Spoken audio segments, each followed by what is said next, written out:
Shalom Bapak Ibu Saudaraku sekalian, puji nama Tuhan.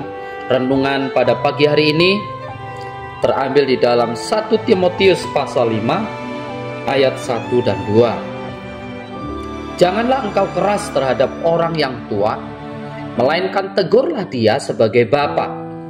Tegurlah orang-orang muda sebagai saudaramu, perempuan-perempuan tua sebagai ibu, dan perempuan-perempuan muda sebagai adikmu dengan penuh kemurnian. Saya memberikan tema belajar menghargai sesama sesuai firman Tuhan. Menghargai orang yang dapat menghargai kita itu hal biasa. Namun bagaimana menghargai orang yang tidak menghargai kita? Yesus Kristus mati bukan hanya untuk kita, namun untuk orang-orang yang ada di sekeliling kita. Setiap orang punya hak untuk diselamatkan melalui penebusan Kristus. Setiap orang adalah seseorang yang Kristus mati untuk mereka, dan mereka harus diperlakukan dengan hormat, bermartabat, dan penuh kasih. Paulus membimbing Timotius untuk menjadi pelayan Tuhan yang bisa memperlakukan setiap orang maupun kelompok dengan rasa hormat dan kemurnian. Paulus juga ingin Timotius menyadari pentingnya harapan budaya dan Alkitab untuk menangani dirinya sendiri dalam hubungan yang berbeda.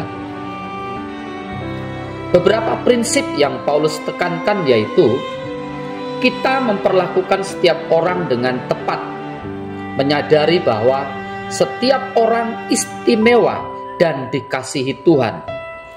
Kita berinteraksi dengan penuh rasa hormat dan tidak kasar. Kita memperlakukan satu sama lain sebagai anggota keluarga. Kita menyadari bahwa situasi yang berbeda dalam kehidupan memerlukan pendekatan yang berbeda untuk setiap orang. Kasih dari Tuhan harus mewarnai setiap hubungan. Kesopanan dan rasa hormat harus memotivasi tindakan kita. Kita harus memperlakukan satu sama lain sebagaimana Yesus telah melayani dan memberkati kita.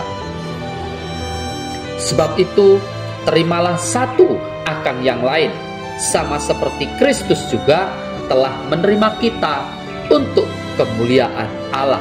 Roma 15 ayat 7. Kita perlu saling menerima satu dengan yang lain dengan apa adanya, bukan ada apanya. Kita tulus menerima kelebihan mereka tanpa perlu iri hati, tapi malah kita ikut senang dengan keberhasilannya. Menerima kelemahan atau kekurangan mereka tanpa membicarakan dengan orang lain atau memakai kelemahan itu sebagai kunci untuk menjatuhkan. Sebagai anak Tuhan, kita memiliki perbedaan satu dengan yang lainnya. Jadikan perbedaan itu untuk membangun dan kesempatan untuk bersinergi. Ragam corak perbedaan semestinya membuat kita saling melengkapi dan menghormati. Hal ini akan tercapai jika kita mau bekerja sama.